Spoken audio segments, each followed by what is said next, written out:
Halo, selamat pagi dan selamat berjumpa kembali di channel ini di Mind Trading Institute bersama saya, Liao Budi. Pada video kali ini kita akan membahas kembali tentang manajemen risiko atau risk management. Jika sebelumnya kita sudah pernah membahas tentang manajemen risiko, yaitu jangan pernah rugi lebih dari 3%, pada video kali ini kita hanya ingin melengkapi saja apa yang harus kita lakukan kepada trading kita dalam rangka mengelola resiko. Di dalam mengelola resiko, kita mengenal dengan sebuah aturan, yaitu aturan 2% dan aturan 6%. Apakah itu aturan 2% dan aturan 6%? Ini adalah aturan sederhana dalam rangka proteksi dan cut loss di dalam trading. Dengan adanya aturan ini, aturan 2% dan aturan 6%, teman-teman memiliki sebuah bayangan tentang bagaimana kita melakukan controlling the risk. Kenapa kita butuh aturan ini? Karena sekali lagi teman-teman, trading adalah persoalan mengontrol resiko. Trading adalah bagaimana teman-teman memanage resiko teman-teman, bagaimana teman-teman memproteksi the downside. Oleh sebab itu kita membutuhkan aturan, membutuhkan sejumlah checklist, membutuhkan sebuah indikator untuk melakukannya. Apa bedanya proteksi dan apa bedanya teman-teman melakukan cut loss? Teman-teman harus ketahui ini, bahwa proteksi itu adalah sebuah tindakan pencegahan yang sudah direncanakan. Jadi yang teman-teman perlu lakukan di dalam trading adalah selalu melakukan proteksi. Artinya teman-teman sudah merencanakan, jika saya memasuki sebuah transaksi, di mana saya harus keluar jika transaksi ini berlawanan dengan apa yang saya rencanakan. Teman-teman sudah tahu di mana titik teman-teman harus keluar. Itu kita sebut sebagai proteksi. Protect the downside. Sedangkan hal yang kedua adalah cut loss. Ini tentu bukanlah sebuah tindakan atau sebuah action yang kita inginkan. Cut loss adalah tindakan yang terpaksa harus dilakukan. Kenapa terpaksa? Mungkin kita miss, kita melewatkan titik stop loss kita karena pekerjaan, karena sesuatu yang membuat kita tidak bisa memantau pasar, sehingga kita miss di dalam memproteksi. Itu sebabnya kita butuh aturan untuk cut loss di mana.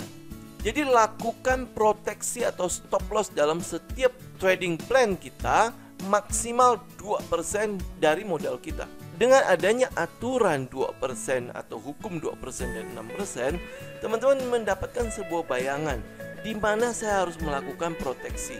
Proteksi 2% dari modal kita sebenarnya sudah merupakan sesuatu yang agresif. Karena yang boleh saya sarankan adalah buat teman-teman, apalagi teman-teman yang newbie, sebaiknya proteksi 1% saja dari modal kita. Kenapa untuk newbie atau pemula kita melakukan proteksi hanya 1%? Karena satu, teman-teman masih melakukan testing. Teman-teman masih melakukan forward testing terhadap trading system teman-teman. Tapi dengan meningkatnya kepercayaan diri, dengan meningkatnya pengetahuan teman-teman tentang trading system teman-teman bisa membesarkan atau melebarkan proteksi tersebut menjadi sekitar 2%. Tetapi untuk teman-teman pemula sebaiknya lakukan proteksi hanya 1% dari modal kita. Proteksi 1% atau proteksi 2% ini dimaksudkan agar teman-teman bisa stay in the game. Teman-teman bisa survive dalam permainan ini, dalam bisnis ini. Dengan proteksi 1% dalam hitungan sederhana, teman-teman sebenarnya menghabiskan semua modal teman-teman dalam 100 kali transaksi.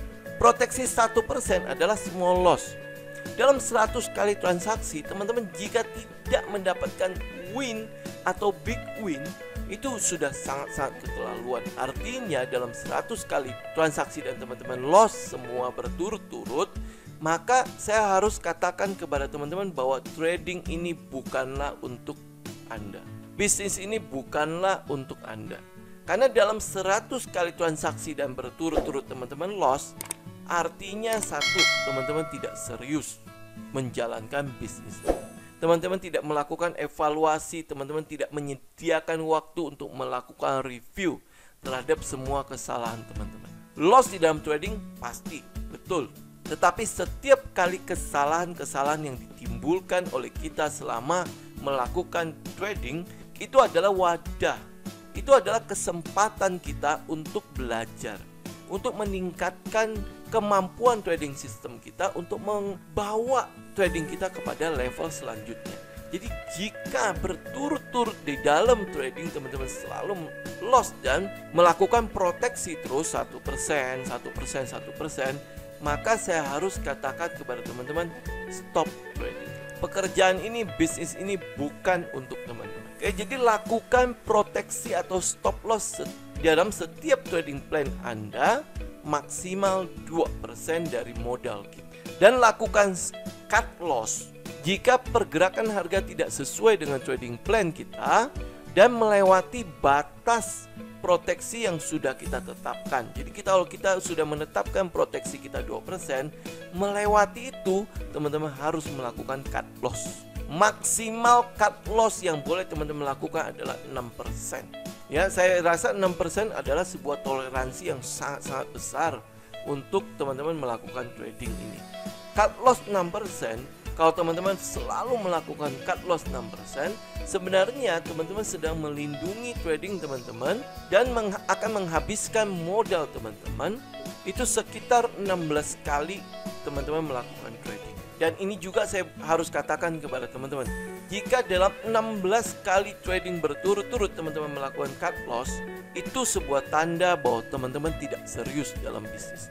Dan itu juga teman-teman saya boleh sarankan dari saat ini, sebaiknya cari pekerjaan atau cari bisnis yang lain. Karena trading pasti bukan untuk teman-teman. Mungkin teman-teman bisa ke bagian investasi, bisa menjadi value investor, ya, tetapi bukan untuk sesuatu yang short term mengikuti trading system. Teman-teman lebih baik ke investment atau menjadi seorang value investor. Karena dalam trading, stop loss, proteksi, cut loss itu pasti harus teman-teman lakukan.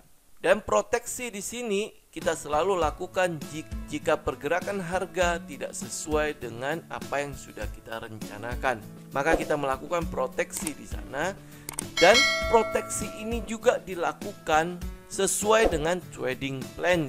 Artinya sebelum teman-teman bisa melakukan analisa atau melakukan perencanaan menyusun trading plan teman-teman, maka teman-teman butuh yang namanya trading system.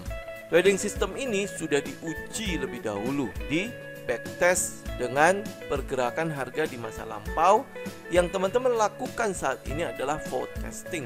Nah, itu sebabnya kenapa untuk pemula, untuk yang baru punya trading system, saya menyarankan teman-teman hanya melakukan proteksi 1% dari modal, karena teman-teman sedang melakukan testing terhadap trading system teman-teman. Seiring dengan waktu, silakan teman-teman bisa membesarkan proteksi tersebut menjadi maksimal hanya 2%.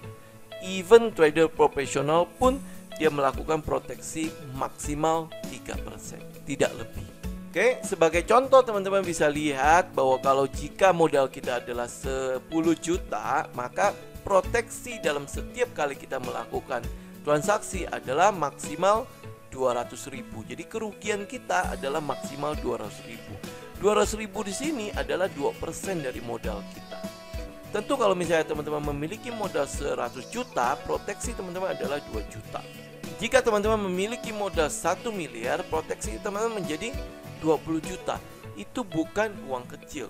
Dan dalam technical, dengan penurunan lebih dari 2%, itu memberikan kepada kita sebuah sinyal bahwa transaksi tersebut mungkin saja tidak bekerja.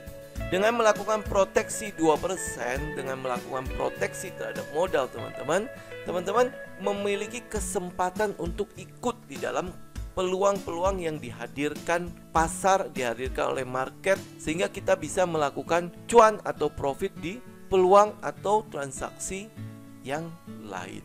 Aturan sederhana di dalam melakukan proteksi dan cut loss. Aturan 2% untuk proteksi dan 6% untuk cut loss. Trading adalah persoalan mengontrol resiko. Oleh sebab itu kita membutuhkan aturan untuk melakukannya. Dan ingat selalu teman-teman, proteksi adalah tindakan mencegah yang sudah kita rencanakan. Sedangkan cut loss adalah sesuatu yang terpaksa harus kita lakukan. Jadi sedapat mungkin kita tidak melakukan sesuatu yang terpaksa. Lakukan proteksi atau stop loss harus ada di dalam setiap trading plan kita, dan maksimal adalah 2%. Untuk teman-teman yang pemula, sebaiknya proteksi 1% saja. Lakukan cut loss jika pergerakan harga sudah tidak sesuai dengan trading plan kita dan melewati batas proteksi kita. Oke teman-teman, demikian video kita kali ini. Semoga bermanfaat. Sampai bertemu lagi di video berikutnya. Salam tim.